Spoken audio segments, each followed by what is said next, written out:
नमस्कार दोस्तों, आप सभी लोगों का स्वागत है आपके अपने यूट्यूब स्टडी विथ मंतोष में।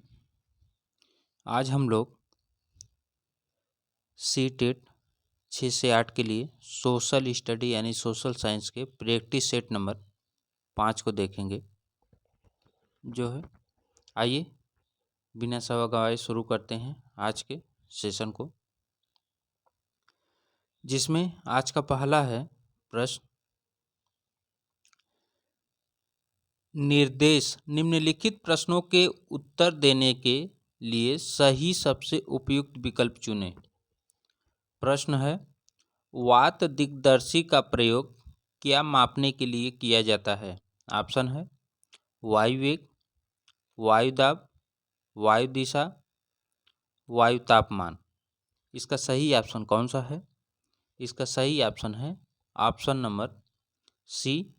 वात दिग्दर्शी का जो प्रयोग किया जाता है वो वायु की दिशा को मापने के लिए किया जाता है। ठीक, चलिए अगला देखते हैं। अगला प्रश्न है, वायुमंडल की निम्नलिखित में से कौन सी परत रेडियो तरंगों के संचरण में मदद करती है? ऑप्शन है समतापमंडल, मध्यमंडल, बाह्य वायुमंडल, बहिर्मंडल। इसका सही ऑप्शन है ऑप्शन नंबर सी। जो रेडियो तरंगों वाली परतें हैं वो है बाह्य वायुमंडल, यानी इसे बोलते हैं आयन मंडल। आयन मंडल, इसे इंग्लिश में अगर लिखेगा तो लिखेगा आयनोस्फीयर, आयनोस्फीयर। ठीक, ये तीन में से कोई भी शब्द एक दे के पूछ लेता है, यहाँ से एक क्वेश्चन फिक्स रहता है। अगर हम इसकी ऊंचाई की बात करें तो ये होता है 80 से 400 किलोमीटर तक। ठीक, ये समतापमंडल है। पूछता है कि वायुयान उड़ाने के लिए कौन सा मंडल सबसे उपयुक्त है, तो वो है समतापमंडल। ठीक, समतापमंडल वायु उड़ाने के लिए, क्योंकि यहाँ बिजली वगैरह गर्जना बारिश होना ये सब नहीं होता है। बहिर्मंडल जो होता है ये सबसे ऊपर वाला होता है, इसे एक्सोस्फीयर भी बोलते हैं इंग्लिश में। ठीक, जो मध्यमंडल है, मध्यमंडल में उल्का पिंड जलता है। ये भी प्रश्न पूछता है कि उल्का पिंड कहाँ जलता है, तो मध्यमंडल में जलता है। ठीक, इतना आप लोग याद करके रखें। चलिए अगला प्रश्न देखते हैं। अगला प्रश्न है, पृथ्वी की विभिन्न परतों को क्रम में आंतरिक से बाहरीतम परत तक पहचानिए। मतलब आंतरिक से बाह्य को पहचानना है। ऑप्शन है परपटी, मेंटल, बाहरी क्रोड, आंतरिक क्रोड।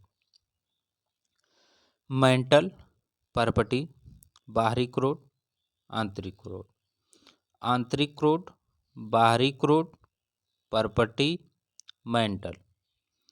आंतरिक क्रोड, बाहरी क्रोड, मेंटल, परपति। तो इसका सही ऑप्शन कौन सा है?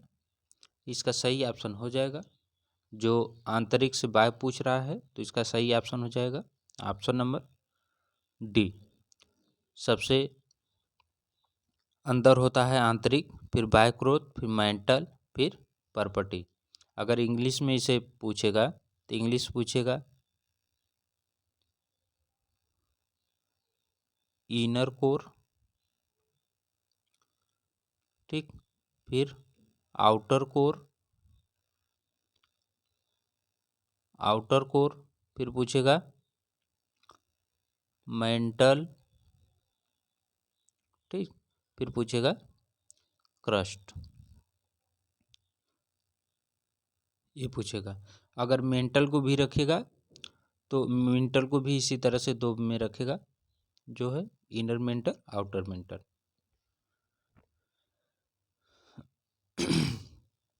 यह है परतों का क्रम। कभी कभी इसी का शेप निकाल के इस तरह भी रख देता है, थोड़ा सा देख लीजिए। इस तरह से, कभी कभी इसी का निकाल कर शेप इस तरह से रख देता है और इसके बारे में यहाँ से पूछता है। ठीक, इस तरह से पूछता है। चलिए अगला प्रश्न देखते हैं।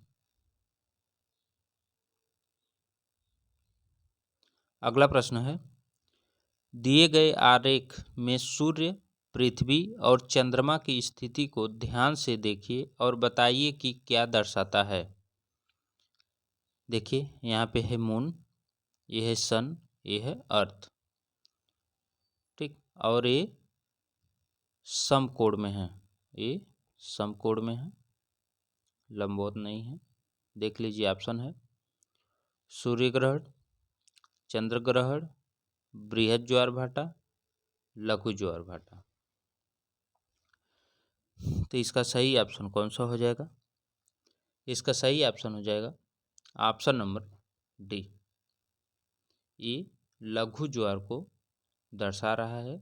अगर ये दीर्घ ज्वार को अगर दर्शाता तो जो है ये इस तरह से होते, तीनों एक सीध में। ठीक, सूर्य ग्रहण की अगर बात करें तो इस सूर्य और पृथ्वी के बीच में जब ये चंद्रमा आ जाएगा यहाँ पे, तब जो है सूर्य ग्रहण होगा। अगर हम चंद्र ग्रहण की बात करें तो सूर्य और ये चंद्रमा के बीच में जब यहाँ पे पृथ्वी आ जाएगा, तब जो है चंद्र ग्रहण हो जाएगा। ठीक, और बृहद ज्वार वाले में बात कर लिए कि ये तीनों जब एक सीध में हो जाएंगे तो बृहद ज्वार आएगा। चलिए अगला देखते हैं। अगला प्रश्न, यहाँ से प्रश्न आना ही आना है, ये तो कन्फर्म रहता है। जब नदी मैदान में प्रवेश करती है तो वह मुड़ जाती है और बड़े मोड़ बनाकर बहती है को कहलाता है। जब नदी मैदान में प्रवेश करती है तो वह मुड़ जाती है और बड़े मोड़ बनाकर बहती है, कहलाता है। ऑप्शन है तटबंध, बाढ़ का मैदान, बिसर, चाप झील। इसका सही ऑप्शन कौन सा है? इसका सही ऑप्शन है ऑप्शन नंबर सी, विसर्ग। जब नदी मैदान में प्रवेश करती है और वो मुड़ जाती है तो बड़े मोड़ को विसर्ग कहा जाता है। ठीक, चलिए अगला प्रश्न देखते हैं। अगला प्रश्न है, अधिकांश दुर्गम क्षेत्रों में और आपदाओं के समय लोगों को बचाने और भोजन, जल, कपड़े एवं दवाओं को वितरित करने के लिए यातायात का कौन सा साधन बेहद उपयोगी है? ऑप्शन है वायु मार्ग, रेल मार्ग, सड़क मार्ग, जल मार्ग। इसका सही ऑप्शन कौन सा है? जब दुर्गम क्षेत्रों में आपदाओं के समय लोगों को भोजन, जल, कपड़े, दवाओं वितरित करने के लिए वायुयान की आवश्यकता पड़ती है, सबसे उपयोगी माना जाता है, सबसे बेहद है वायुयान। ऑप्शन नंबर ए सही हो जाएगा। अगर बात करें सबसे पहले वायुयान की, वायु परिवहन की, तो शुरुआत कहाँ हुई थी? तो ये हुई थी 1911 में इलाहाबाद से नैनी, इलाहाबाद से नैनी। ठीक, 10 किलोमीटर इसका परीक्षण किया गया था। चलिए अगला प्रश्न देखते हैं। अगला प्रश्न है, भूगोल की वह शाखा जो विशिष्ट मानव जनसंख्या की संरचना के विषय से संबंधित है कहलाती है? ऑप्शन है नगरीय भूगोल, जैव भूगोल, जनसांख्यिकी, मानव भूगोल।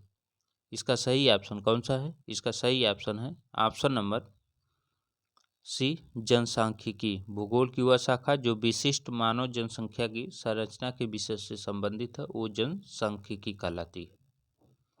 ठीक, और इसे अगर देखा जाए तो इंग्लिश में इसे बोलते हैं डेमोग्राफी, डेमोग्राफी। चलिए अगला प्रश्न देखते हैं। अगला प्रश्न है, अधिकथन और कारण का प्रश्न है। अधिकथन है कि सूर्य गुजरात में अरुणाचल प्रदेश से लगभग 2 घंटे बाद अस्त होता है। अरुणाचल प्रदेश गुजरात की तुलना में उच्च अक्षांश पर स्थित है। ऑप्शन है, दिए गए विकल्प को सही विकल्प का चयन कीजिए। ऑप्शन है, ए और आर दोनों सत्य है और आर ए की सही व्याख्या करता है। ए और आर दोनों सत्य है, ए और आर की व्याख्या नहीं करता है। ए सत्य है, आर असत्य है। ए असत्य है, आर सत्य है। इसका सही ऑप्शन कौन सा है? इसका सही ऑप्शन है ऑप्शन नंबर बी, ए और आर दोनों सत्य है लेकिन आर ए की सही व्याख्या नहीं कर रहा है। ठीक, चलिए अगला प्रश्न देखते हैं। अगला है, निम्नलिखित में से कौन सा ऊर्जा का गैर परंपरागत स्रोत है? इसमें कौन सा गैर परंपरागत स्रोत है? ऑप्शन है, ईंधन, प्राकृतिक गैस, सौर ऊर्जा, कोयला। इसका सही ऑप्शन कौन सा है? इसका सही ऑप्शन है ऑप्शन नंबर सी, सौर ऊर्जा। सौर ऊर्जा जो है ये गैर परंपरागत है और बाकी जो है ये परंपरागत है। ठीक, चलिए आगे देखते हैं। अगला प्रश्न है, विशेष रूप से निर्मित टैंकों और तालाबों में मछली टी प्रजनन कहलाता है। मछली टी प्रजनन क्या कहलाता है? ऑप्शन है, सेरीकल्चर, विटीकल्चर, हॉर्टिकल्चर, पीसीकल्चर। इसका सही ऑप्शन है ऑप्शन नंबर डी, जो टैंकों और तालाबों में मछली टी प्रजनन कहलाता है वो पीसीकल्चर कहलाता है। ठीक, इसे पीसी कल्चर कहते हैं। और हार्टिकल्चर की अगर बात करें तो फूल, फल और सब्जी, फूल, फल और सब्जी, इसकी जो खेती होती है वो हार्टिकल्चर के अंतर्गत होती है। और अगर बात करें तो सेरीकल्चर जो है ये रेशम उत्पादन, ये सेरीकल्चर रेशम, इसे कीट पालन भी बोलते हैं, कीट पालन। विटीकल्चर जो है अंगूर, विटीकल्चर अंगूर उत्पादन। ठीक, पीसीकल्चर फल फूल सब्जी नहीं, पीसीकल्चर मछली उत्पादन, हार्टिकल्चर फल फूल सब्जी, रे सेरीकल्चर रेशम कीट पालन, और विटीकल्चर अंगूर। चलिए अगला प्रश्न देखते हैं। अगला प्रश्न है, स्थल का एक सकरा भाग जो दो बड़े स्थलीय भागों को एक दूसरे से जोड़ता है उसे कहते हैं। ऑप्शन है, जल संधि, स्थल संधि, द्वीप, खाड़ी। इसका सही ऑप्शन कौन सा है? इसका सही ऑप्शन है ऑप्शन नंबर बी हो जाएगा, स्थल संधि उसे बोलते हैं। जब दो बड़े स्थलीय भाग अगर जोड़े जाए तो स्थल संधि, और जल भाग अगर जोड़ा जाए तो उसे जल संधि बोलते हैं। जो चारों ओर से जल से घिरा हो उसे द्वीप बोलते हैं। ठीक, चलिए अगला देखते हैं। अगला प्रश्न है, निम्नलिखित में से कौन सा महाद्वीप आकार में सबसे छोटा है? ऑप्शन है, ऑस्ट्रेलिया, दक्षिण अमेरिका, अफ्रीका, यूरोप। सही ऑप्शन है ऑस्ट्रेलिया। ऑस्ट्रेलिया जो है ये आकार में सबसे छोटा है और इसकी राजधानी भी पूछता है। जो ऑस्ट्रेलिया की राजधानी कैनबरा। ठीक, अक्सर इसी का पूछता है, ऑस्ट्रेलिया का ही राजधानी। चलिए अगला प्रश्न देखते हैं।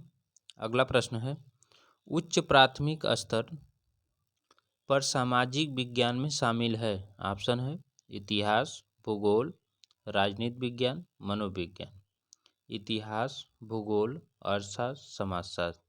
इतिहास, भूगोल, राजनीति विज्ञान, अर्थशास्त्र। इतिहास, भूगोल, राजनीति विज्ञान, समाजशास्त्र। इसका सही ऑप्शन कौन सा है? इसका सही ऑप्शन है ऑप्शन नंबर सी, इतिहास, भूगोल, राजनीति विज्ञान, अर्थशास्त्र। ठीक। एनसीएफ 2005 के अंतर्गत जो है ये नागरिक शास्त्र के स्थान पे राजनीतिक विज्ञान को लाया गया और इसे जोड़ा गया। ठीक। बाकी ये मनोविज्ञान, समाजशास्त्र ये सब इसमें शामिल नहीं है, बाकी ये सब शामिल है। चलिए अगला प्रश्न देखते हैं। प्रश्न नंबर 44 नंबर का प्रश्न है। प्रश्न है कि आगमनात्मक अधिगम निम्नलिखित में से किस विधा का विरोधाभासी है?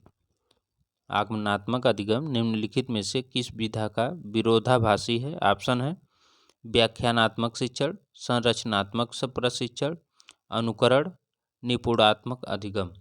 इसका सही ऑप्शन कौन सा है? इसका सही ऑप्शन है ऑप्शन नंबर ए, व्याख्यानात्मक शिक्षण। ठीक। आगमनात्मक अधिगम का विधा का विरोधाभासी है व्याख्यानात्मक शिक्षण। अगला प्रश्न है, नीचे कथन ए और कथन बी को पढ़िए और सही उत्तर का चयन कीजिए। ऑप्शन है कथन ए, आलोचनात्मक सोच धारणाओं के निर्माण तथा विचारों के अनुप्रयोग और विस्तार को बढ़ावा देती है। कथन बी, यह दूसरों के तर्कों और विश्वासों को समझने और मूल्यांकन करने में मदद नहीं करती। ऑप्शन है ए सत्य है और बी असत्य है, ए असत्य है और बी सत्य है, ए और बी दोनों असत्य है, ए और बी दोनों सत्य है। तो इसका सही ऑप्शन कौन सा है? इसका सही ऑप्शन है ऑप्शन नंबर ए सत्य है और बी असत्य है। ठीक। चलिए अगला प्रश्न देखते हैं। अगला प्रश्न है, अनुभवजन्य साक्ष्य क्या है? ऑप्शन है इंद्रियों के माध्यम से वास्तविक दुनिया में एकत्रित आंकड़े, अनुसंधान के लिए एक संख्यात्मक दृष्टिकोण, मेट्रिक इकाइयों में मापे गए आंकड़े, आंकड़ों के संग्रह के विश्वास तरीकों का उपयोग कर एकत्रित आंकड़े। इसका सही ऑप्शन कौन सा है? इसका सही ऑप्शन है ऑप्शन नंबर ए, अनुभवजन्य साक्ष्य जो है वो है इंद्रियों के माध्यम से वास्तविक दुनिया में एकत्रित आंकड़े। चलिए अगला प्रश्न देखते हैं। अगला प्रश्न है, भौतिक विशेषताओं के मॉडल प्रतिक्रिया ... शिक्षण के लिए सबसे उपयुक्त है। तो सबसे अधिक उपयुक्त क्या है? ऑप्शन है इतिहास, अर्थशास्त्र, भूगोल, राजनीति विज्ञान। इसका सही ऑप्शन है ऑप्शन नंबर सी, भूगोल। इस सब के लिए भौतिक विशेषताओं की मॉडल प्रतिक्रिया शिक्षण के लिए सबसे उपयुक्त भूगोल है। अगला प्रश्न है, स्थानीय समाचार पत्र से मौसम की जानकारी का संग्रह किस प्रकार का स्रोत है? ऑप्शन है प्राथमिक, द्वितीयक, तृतीयक, प्राथमिक और तृतीयक दोनों। इसका सही ऑप्शन कौन सा है? इसका सही ऑप्शन है ऑप्शन नंबर बी, द्वितीयक। स्थानीय समाचार पत्र से मौसम की जानकारी का संग्रह किस प्रकार का स्रोत है? वो है द्वितीयक, क्योंकि वो एक जगह से आंकड़ा निकाल के दूसरे जगह दिया जा रहा है, इसलिए उसे द्वितीयक माना गया। ठीक। चलिए अगला प्रश्न है, सीखने की अक्षमता वाले शिक्षार्थी किस प्रकार की कक्षा में अन्य छात्रों के साथ सीखते हैं? ऑप्शन अनन्य, विशेष, समावेशी, आधुनिक। इसका सही ऑप्शन कौन सा है? तो सीखने की अक्षमता वाले शिक्षार्थी समावेशी प्रकार की कक्षा में अन्य छात्रों के साथ सीखते हैं। ऑप्शन नंबर सी हो जाएगा समावेशी। अगला प्रश्न है, निम्नलिखित सिद्धांत किसने दिया है? ऑप्शन है सभी बच्चे विकास के समान अनुक्रम से गुजरते हैं लेकिन विभिन्न दरों से, इसलिए शिक्षक को पूरी तरह से कक्षा के लिए नहीं बल्कि व्यक्तिगत बच्चों और छोटे समूहों के लिए गतिविधियों की योजना बनानी चाहिए। प्रश्न फिर सुन लीजिए। सभी बच्चों विकास के समान अनुक्रम से गुजरते हैं।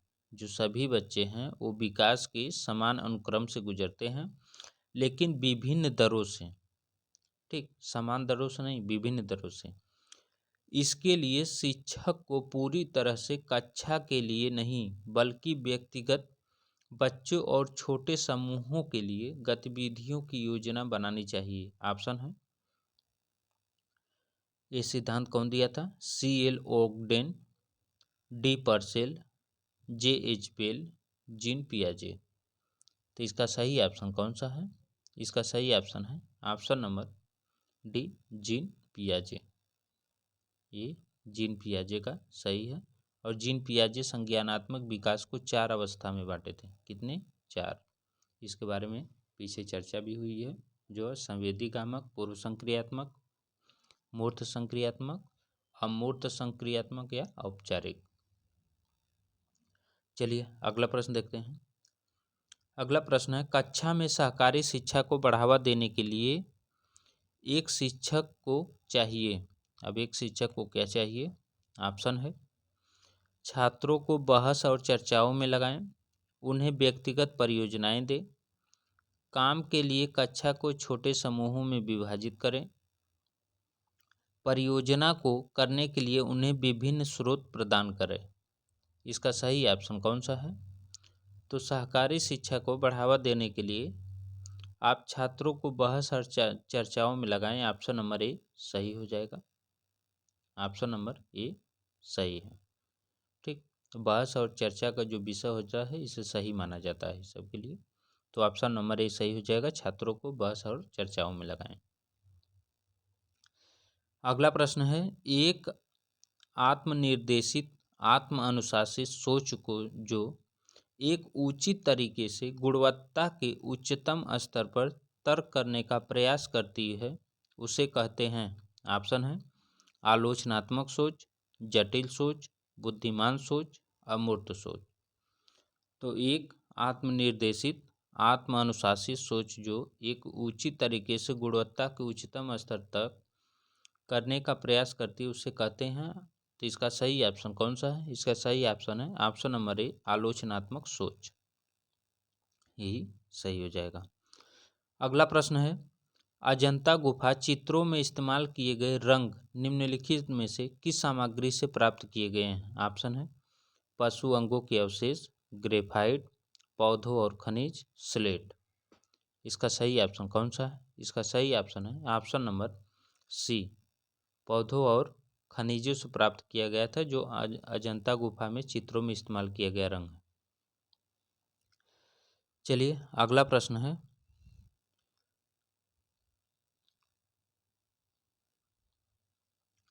सबसे पुरानी पांडुलिपियां पर लिखी गई थी, तो सबसे पुरानी पांडुलिपि कौन सी है? ऑप्शन है ताड़पत्र, पत्थर, कागज, लकड़ी। इसका सही ऑप्शन कौन सा है? सही ऑप्शन है ऑप्शन नंबर ए ताड़पत्र। सबसे पुरानी पांडुलिपियां ताड़पत्र है। फिर उसके बाद भूर्ज का पत्र है, भूर्ज पत्र, ठीक। उसके बाद जो है वो पत्थरों पे लिखा गया था स्तंभ लेख। चलिए अगला देखते हैं। अगला प्रश्न है, मानव इतिहास में निम्नलिखित में से कौन सी अवधि यानी काल सबसे लंबी है? इसमें सबसे लंबी अवधि काल कौन सी है? ऑप्शन है पूरा पाषाण काल, मध्य पाषाण काल, नव पाषाण काल, महापाषाण काल। इसका सही ऑप्शन है ऑप्शन नंबर ए पूरा पाषाण काल जो है ये सबसे लंबा है। ये प्रश्न बहुत बार पूछा गया है, पूछने का चांस बनता है, ठीक, क्योंकि एनसीईआरटी से ही क्वेश्चन बनाता है बार बार। क्योंकि ये 20 लाख से 12 12,000 वर्ष तक माना जाता है। चलिए अगला प्रश्न देखते हैं। अगला प्रश्न है, दिए गए कथनों ए और बी को पढ़िए और सही उत्तर का चयन कीजिए। कथन ए है, मेहरगढ़ पाकिस्तान के बोलन दर्रे के पास एक उपजाऊ मैदान में स्थित है। कथन बी है, यहाँ खेती और पशुपालन के साक्ष्य पाए जाते हैं। तो इसमें सही क्या है? ए सत्य है और बी असत्य है। ए असत्य है और बी सत्य है। ए और बी दोनों असत्य है। ए और बी दोनों सत्य है।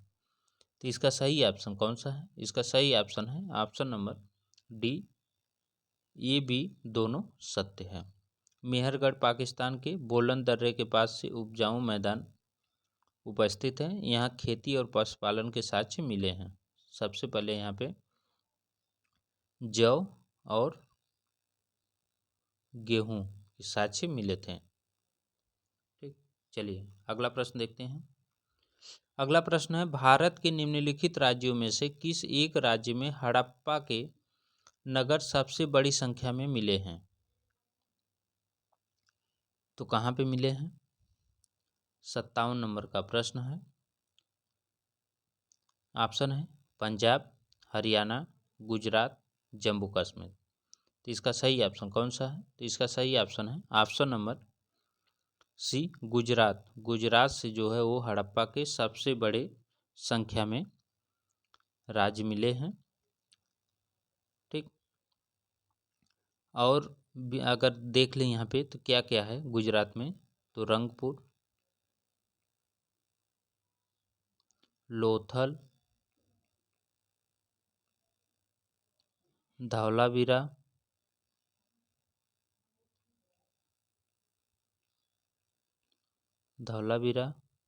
सुरकोटदा,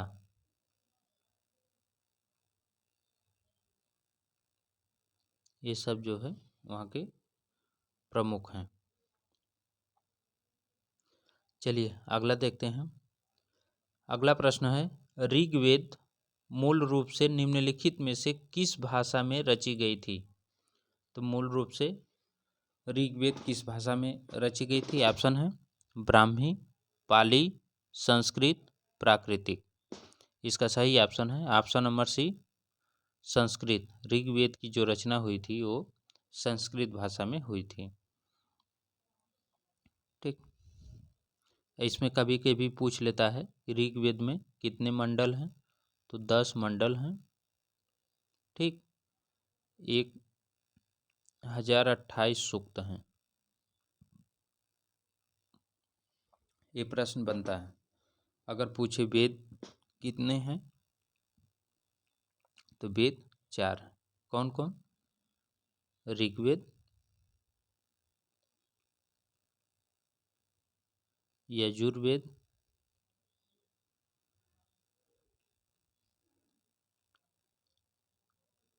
सामवेद, अथर्ववेद। ठीक, ये 4 है। सबसे लास्ट वाला जो है वो अथर्ववेद। चलिए अगला प्रश्न देखते हैं। प्रश्न नंबर 59 नंबर का प्रश्न है।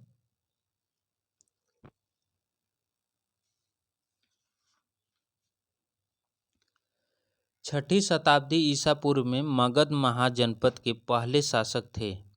तो छठी शताब्दी ईसा पूर्व के मगध जनपद के पहले शासक कौन थे? ऑप्शन है महावीर, प्रसेनजीत, बिंबिसार, अजातशत्रु। इसका सही ऑप्शन है ऑप्शन नंबर सी, बिंबिसार। ठीक, बिंबिसार जो है वो सबसे पहले थे।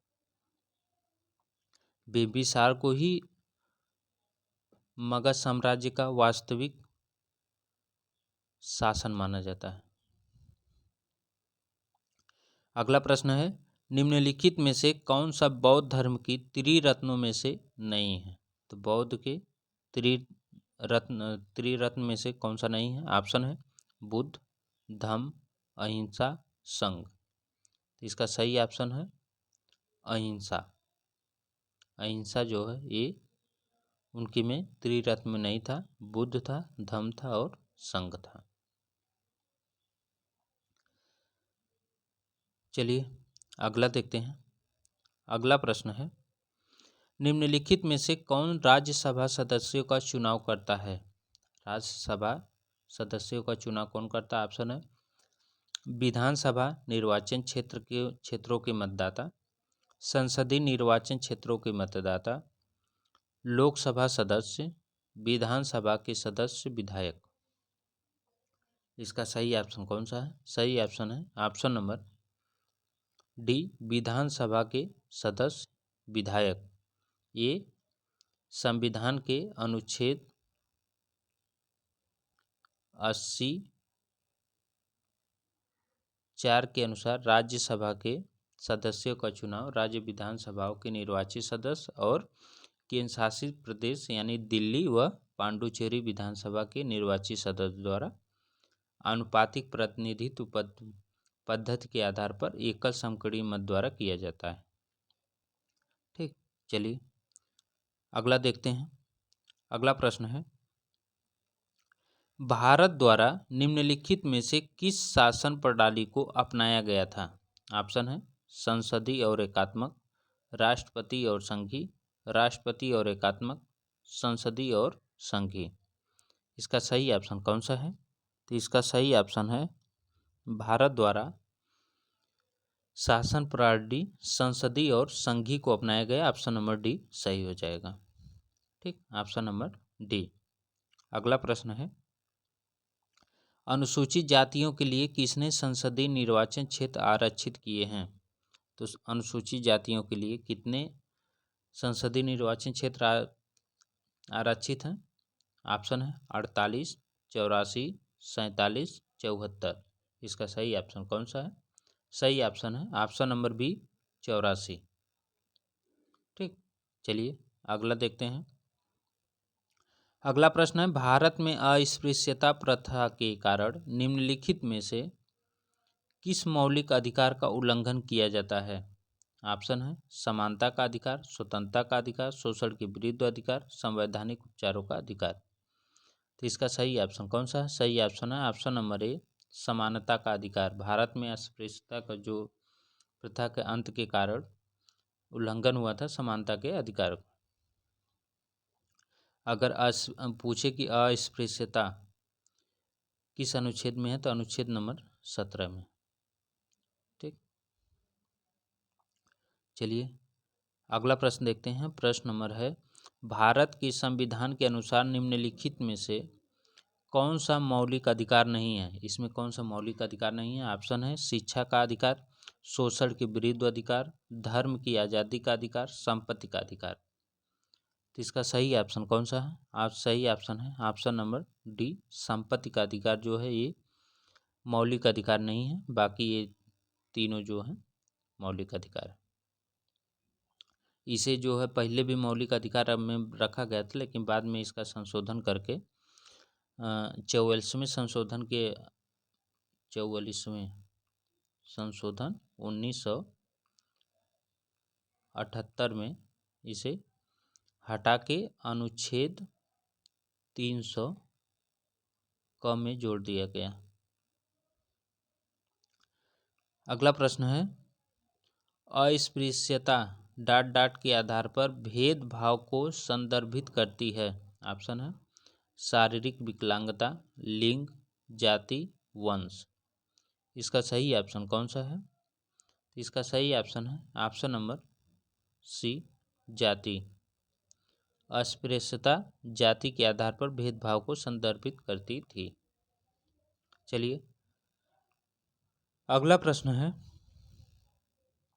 मुख्यमंत्री को कौन नियुक्त करता है? ऑप्शन है राष्ट्रपति, प्रधानमंत्री, राज्यपाल, उच्च न्यायालय के मुख्य न्यायाधीश। इसका सही ऑप्शन कौन सा है? सही ऑप्शन है ऑप्शन नंबर सी, राज्यपाल। मुख्यमंत्री को राज्यपाल नियुक्त करता है अनुच्छेद 164(1) के तहत। अगला प्रश्न है, राज्यपाल को कौन नियुक्त करता है? तो राज्यपाल को कौन नियुक्त करता है? ऑप्शन है प्रधानमंत्री, मुख्यमंत्री, भारत के मुख्य न्यायाधीश राष्ट्रपति। इसका सही ऑप्शन कौन सा है? इसका सही ऑप्शन है ऑप्शन नंबर डी, राष्ट्रपति करता है अनुच्छेद 155 के तहत। ठीक, चलिए अगला प्रश्न है, प्रधानमंत्री का चुनाव कौन करता है? तो प्रधानमंत्री का चुनाव कौन करता है? ऑप्शन है मंत्रियों की परिषद, मुख्यमंत्री, सांसद और विधायक। इसका सही ऑप्शन है ऑप्शन नंबर सी, सांसद। सांसद जो है वो करता है प्रधानमंत्री का चुनाव। चलिए अगला प्रश्न देखते हैं। अगला प्रश्न है, निम्नलिखित में से किसको भारत का पहला नागरिक कहा जाता है? तो भारत का पहला नागरिक किसे कहा जाता है? ऑप्शन है भारत के मुख्य न्यायाधीश, गृह मंत्री, राष्ट्रपति, प्रधानमंत्री। इसका सही ऑप्शन है ऑप्शन नंबर सी, राष्ट्रपति। राष्ट्रपति जो है ये भारत का पहला नागरिक कहा जाता है। इस समय हमारा राष्ट्रपति कौन है? तो वो है द्रौपदी मुर्मू। द्रौपदी मुर्मू। ठीक, चलिए अगला प्रश्न देखते हैं। अगला प्रश्न है, निम्नलिखित में से किसको भारत में राज्य का पहला नागरिक कहा जाता है? किसे भारत में राज्य का पहला नागरिक कहा जाता है? ऑप्शन है उच्च न्यायालय के मुख्य न्यायाधीश, गृह मंत्री, राज्यपाल, मुख्यमंत्री। इसका सही ऑप्शन है राज्यपाल। ठीक, राज्यपाल को राज्य में पहला नागरिक माना जाता है। चलिए अगला प्रश्न देखते हैं। अगला प्रश्न है, वर्तमान लोकसभा यानी 2014 जब प्रश्न पूछा गया था, तो उस समय 2014 में प्रश्न पूछा गया था, तो उस समय का जो लोकसभा का चुनाव था उस समय जो था वो 16वां था। कौन था? 2014 में 16वां था। ठीक, अभी जो होगा वो कौन सा होगा? तो अभी जो होगा वो 18वां होगा। अभी जो होगा वो 18वां।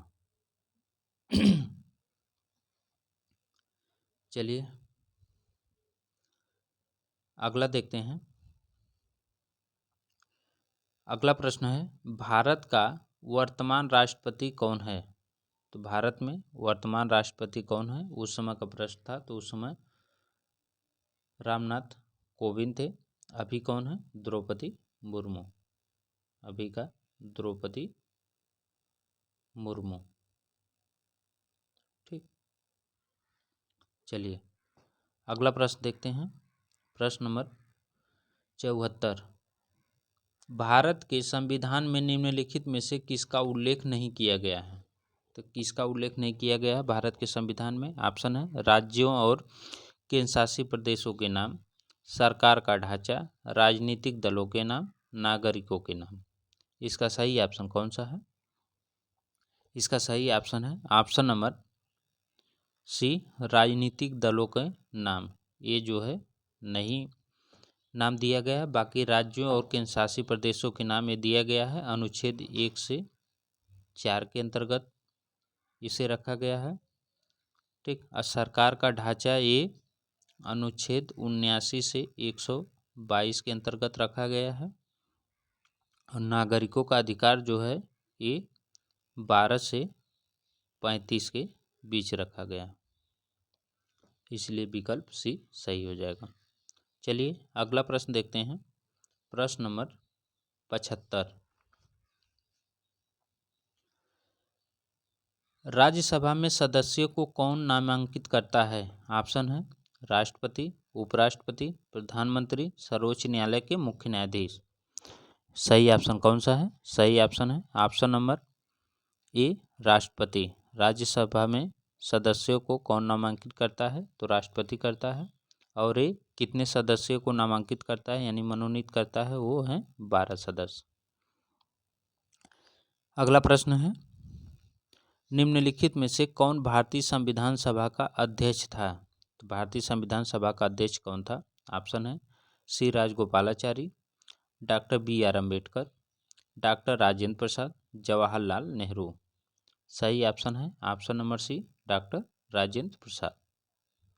ठीक, ये संविधान सभा के अध्यक्ष थे।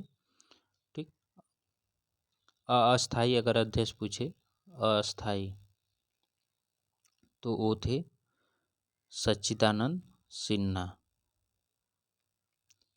सच्चिदानंद सिन्हा। ठीक, चलिए अगला प्रश्न देखते हैं। अगला प्रश्न है, निम्नलिखित में से कौन भारत का एकमात्र भारतीय गवर्नर जनरल था? ऑप्शन है doctor Sarvepalli Radhakrishnan, P Pattabhi Sitaramayya, T Krishnachari, C Rajagopalachari. इसका सही ऑप्शन है option number D, C Rajagopalachari. Bharat का एकमात्र भारतीय गवर्नर जनरल था सी राजगोपालाचारी। अगला प्रश्न है, भारत का संविधान कब अपनाया गया था? भारत का संविधान कब अपनाया गया था? ऑप्शन है 15 अगस्त 1947, 26 नवंबर 1947, 26 नवंबर 1949, 26 जनवरी 1950। सही ऑप्शन है ऑप्शन नंबर सी, भारत का संविधान 26 नवंबर 1949 को अपनाया गया था और 26 जनवरी 1950 को लागू किया गया था। चलिए अगला प्रश्न है, निम्नलिखित में से कौन भारत की रियासतों एकीकृत करने में निर्णायक भूमिका निभाई है? ऑप्शन है जवाहरलाल नेहरू, सरदार वल्लभ भाई पटेल, डॉक्टर BR अम्बेडकर, सी राजगोपालाचारी। इसका सही ऑप्शन है ऑप्शन नंबर बी, जो रियासतों को एकीकृत करने में सबसे अहम भूमिका निभाई और सरदार वल्लभ भाई पटेल ने बनाया था। ऑप्शन नंबर बी सही हो जाएगा। अगला प्रश्न है, निम्नलिखित में से कौन भारत के संविधान की समवर्ती सूची के मामलों में कार्य करता है? तो समवर्ती सूची के मामलों में कौन काम करता है? ऑप्शन है केंद्र सरकार और राज्य सरकार, राज्य सरकार और स्थानीय निकाय, केंद्र शासित प्रदेश, स्थानीय सरकार। इसका सही ऑप्शन है ऑप्शन नंबर ए, केंद्र सरकार और राज्य सरकार जो है ये मिल के समवर्ती सूची बनाते हैं। ठीक, असंघ सूची सिर्फ केंद्र सरकार बनाता है और राज्य सूची सिर्फ राज्य सरकार। राज्य सूची में हस्तक्षेप कर सकता है केंद्र सरकार। चलिए अगला प्रश्न है, निम्नलिखित में से कौन भारत की संविधान सभा में मसौदा समिति के अध्यक्ष थे? तो मसौदा समिति के अध्यक्ष कौन थे? ऑप्शन है C Rajagopalachari, doctor BR Ambedkar, doctor Rajendra Prasad, Jawaharlal Nehru. सही ऑप्शन है option number B, BR Ambedkar.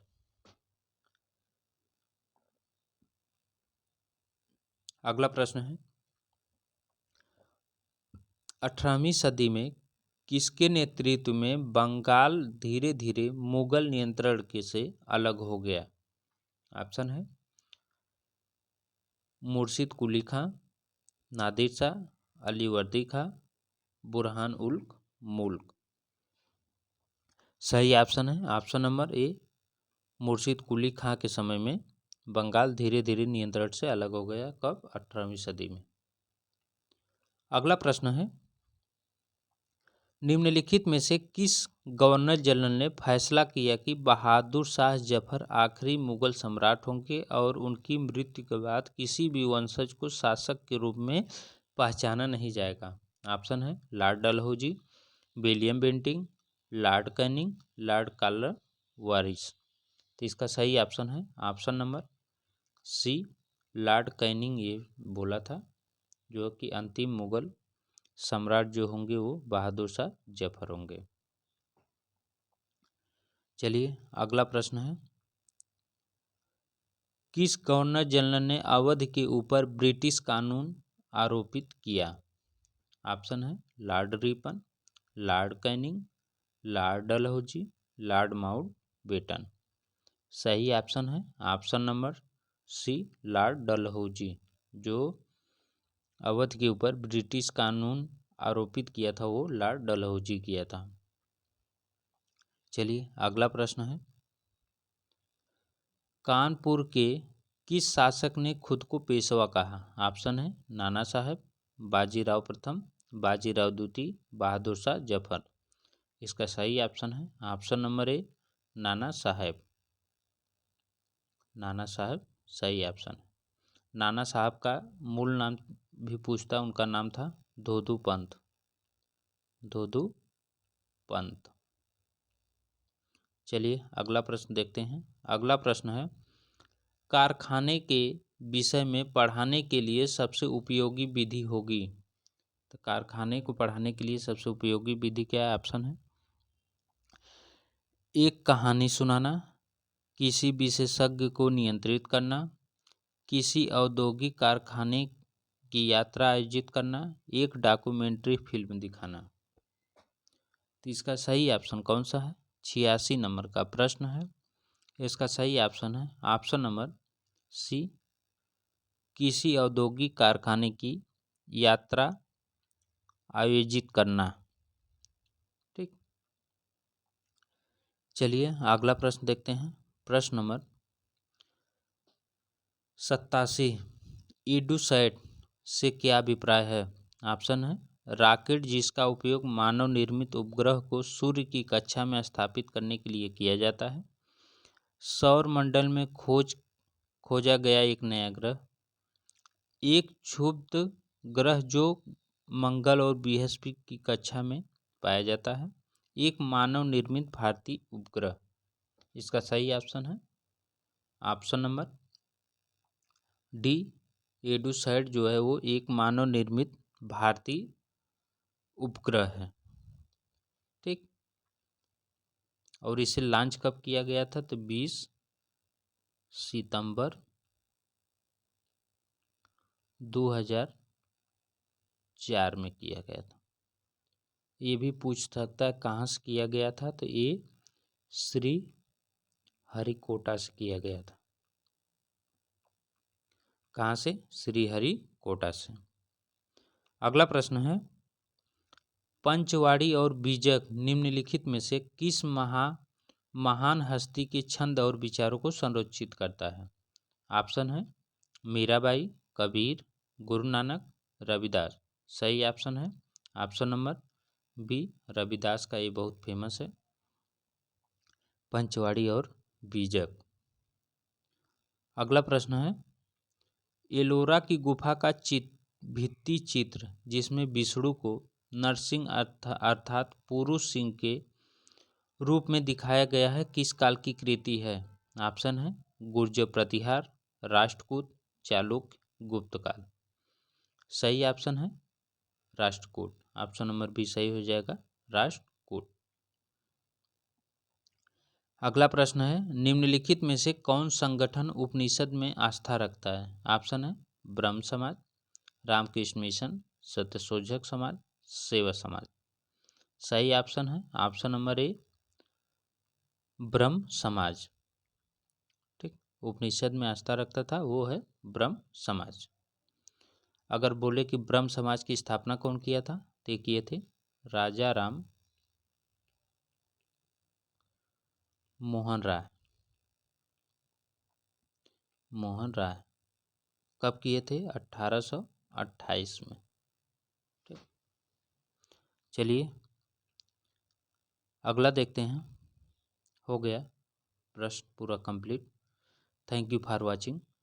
Video को लाइक, शेयर और सब्सक्राइब करना ना भूलिएगा। जो लोग चैनल पर नए होंगे चैनल को सब्सक्राइब कर लीजिएगा। फिर मिलेंगे हम नेक्स्ट वीडियो में, तब तक के लिए नमस्कार।